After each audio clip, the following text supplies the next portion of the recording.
This is the BGG Climbers for the week ending 8/4/2021. This list is put together every week by Michael Alexander. I'll put links in the description below in case you want to take a look. So let's get started. So here, we'll start with the top fallers. So you can see here, Mage Knight is probably peaked. Mage Knight Ultimate Edition came out and maybe bumped it up a little bit, but it's starting its slow descent. Seventh Continent, I think, is slowly falling. I think the uniqueness of it wore off, and I think it's also seen with the second Kickstarter. I did back it, but it wasn't as popular as the original Seventh Continent. And Twilight Struggle dropped a little bit here, and Twilight Imperium 4th Edition also dropped a little bit, and you'll see why, on the rest of the list. So sub 10 Destinies continues its climb up. It's doing pretty good. Dune Imperium continues its ascent up the list. It's doing extremely well. And Spirit Island actually gained a little bit. So it moved up to number 11, which is interesting. So Spirit Island is one of my favorite cooperative games. I still haven't had a chance to play the expansion because of COVID, but I'm really looking forward to it. I got it a long time ago during COVID and just haven't had a chance to get to the table. And yeah, that's pretty much it. So number 10 is Unsettled. So I haven't seen this game yet. I don't even know if I've heard of this game. I don't remember these designers. So a sandbox survival game in the bizarre and wondrous reaches of deep space. Orange Nebula. So this is interesting. So Orange Nebula did Vindication. Are these maybe these are the designers of Vindication?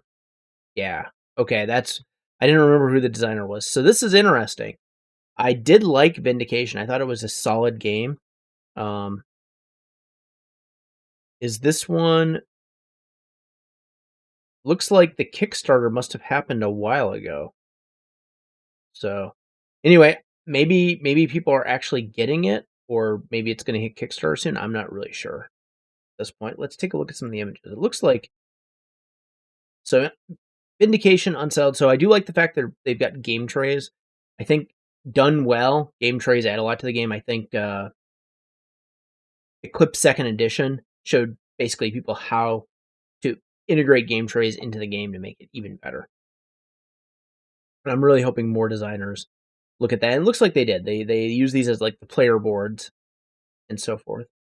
So interesting. I don't know. I mean, I always feel like the best sandbox game for me is Zia or Zia. That's been my favorite, and I don't think it's like, normally I'm a strategy game player, but I think going into that game, you just realize you're there to have fun, and you're just there to explore, and sometimes you're going to roll good, and sometimes you're going to roll bad, and that's pretty much going to determine your fate. I think if you go into it expecting that, you can have a really good time with that game.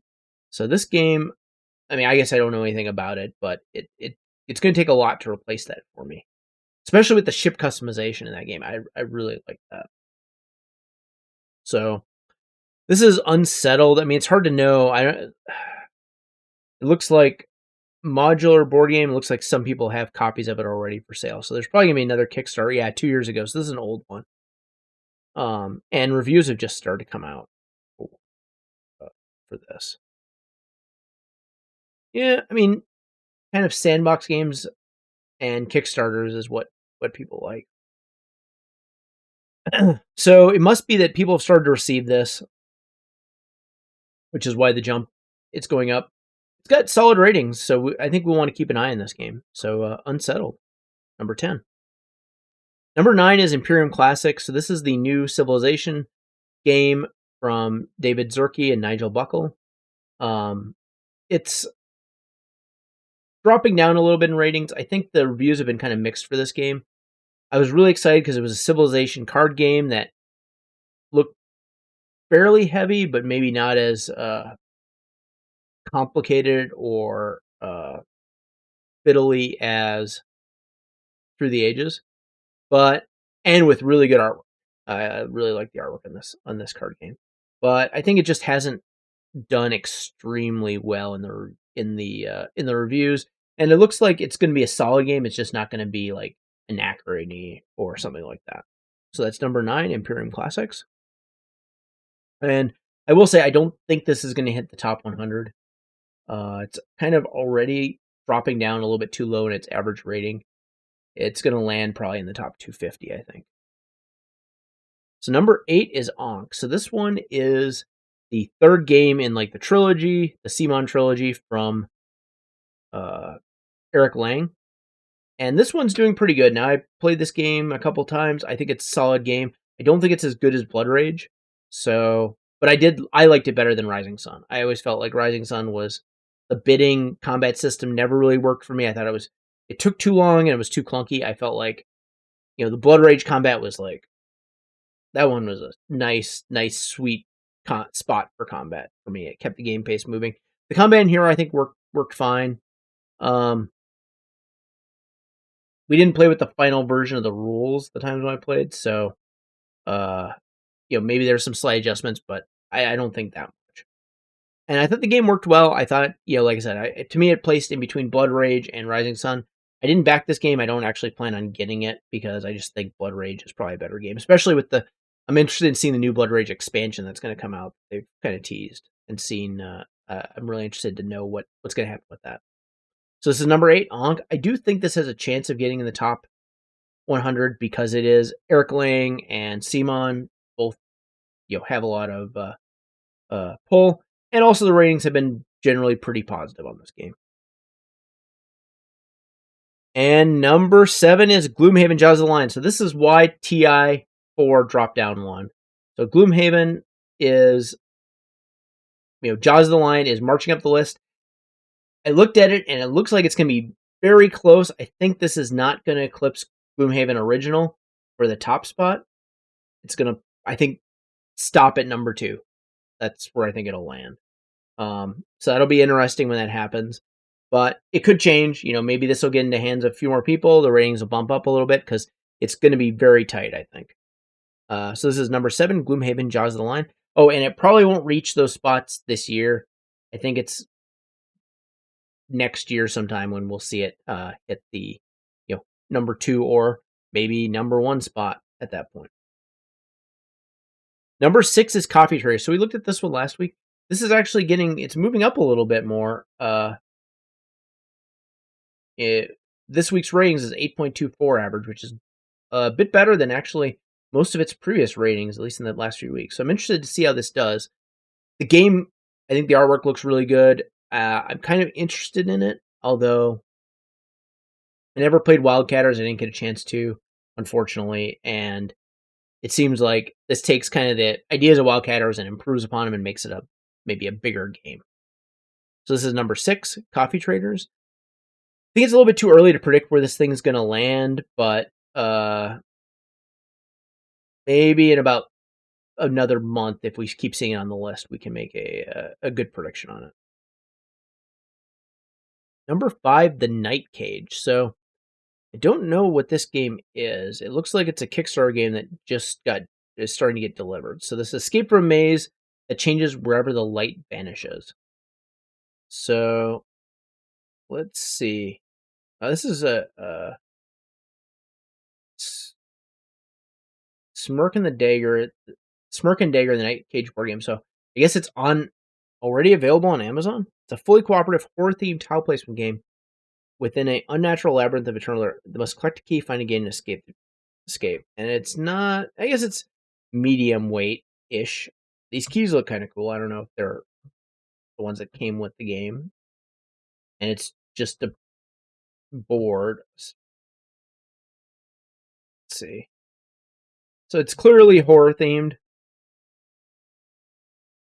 And you're wandering through the maze. So I was actually, from when I looked at it, I was like, oh man, maybe there's like some really cool like laser light thing that's going to go on with this. But it looks like it's just a tile laying game that's maybe a horror theme looks abstract to me. Like a horror themed abstract tile laying game. So I'm not sure about this one. I think obviously the people that have played it have thought pretty highly of it, but again, it's the early backers on Kickstarter that tend to rate the games a little bit higher than later, than maybe the people that get it at retail or later. So we'll see. I don't think this one's going to hit the top 100 though, but could be wrong. So that's number 5, the Night Cage. Number 4, Meadow. So this is an interesting game. We've seen this on the list for a number of weeks. It's it's been getting kind of mediocre reviews, and recently the reviews have jumped up. So I noticed there's been some positive reviews from, I think, the Dice Tower and some other big reviewers, and that may have inspired more people to get this game. It seems like people are liking it a lot, and we may actually see this. If it continues at this rate, may have been wrong. This may actually end up in the top 100 for it's a medium weight game, so it's not too surprising that it could hit there. But we'll have to see how it does, later this year. Maybe, maybe at BGGCon more people will give it a try, and we may see some additional ratings then. So that's number 4, Meadow. Number 3 is Terraforming Mars Ares Expedition. So this one, after the Kickstarter fiasco, I guess the ratings have actually been improving, and a lot of people, especially this week, that's one of its best weeks of ratings so far, 8.10. So it looks like there's a lot of Terraforming Mars fans that are liking this game, even though the reviews have been kind of mixed. So this, if it continues at this rate for another maybe like a couple thousand reviews, I think it has a chance at getting in the top 100, which would surprise me because a lot of the professional reviewers kind of had a mixed rating on this one. So this is number 3, Terraforming Mars Ares Expedition. Number 2 is Juicy Fruits. So I think we looked at this one last week. Let's just take a quick look. No, maybe it was 2 weeks ago.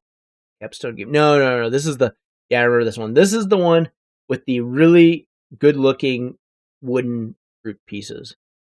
And again, and I don't know, was this I don't think Capstone Games does, it doesn't do Kickstarter. So this is just a retail release from Capstone. It's had quite a lot of releases recently. And good-looking productions. Now, as you can see here, the ratings haven't been too high on this game. And it's actually not even that. It's lightweight, but it's not extremely lightweight. So just from that, I don't see this one getting in the top 100. Probably not even the top 250 at this rate, unless something drastically changes with the ratings that are coming out. So that's number 2, Juicy Fruits. And our number 1 game of the week is Cascadia. So this one is doing really well, and I think this is the one that I thought the artwork on it looked really good. Oh yeah, it had it's kind of I think it's an abstract tile laying game, right? Yeah, abstract family weight game, 2.0. And actually the tile, or the, it kind of looks a little bit bland in terms of the pieces, but the cards look really good. Like the artwork on here looks kind of like really good nature artwork. And it looks like it's this, set collection. It looks like you're trying to lay out these patterns, and based on that, the number of symbols you collect, you get points. So it's kind of like a set collection tile laying combo, which I think works for a lot of people. I think Beth Sobel did the artwork for Wingspan. Let's see if it shows. Yeah. She also did Viticulture. I didn't realize that. So that's interesting. So she does a lot of the nature artwork in these games are kind of like, and she's done a great job. I mean, Wingspan, I think the artwork looked amazing. I think she did a great job on the cards on this one as well. So, and then let's take a look over here. Someone made like a cake. It's like, so that's cool. I don't know if this one. So this one's already getting pretty solid ratings. I haven't actually seen any reviews for it, but if it continues at this rate, this will be in the top 100 games for sure. Like if it continues getting 8 somethings for maybe another 1,000 games. So I think this one's definitely going to hit the top 250. Maybe we'll see it in the top 100 if it continues at this rate. So there you have it. That is the BGG climbers for the week ending 8/4/2021. If you like this video, please like and please subscribe, and please take a look at our other videos. Thank you.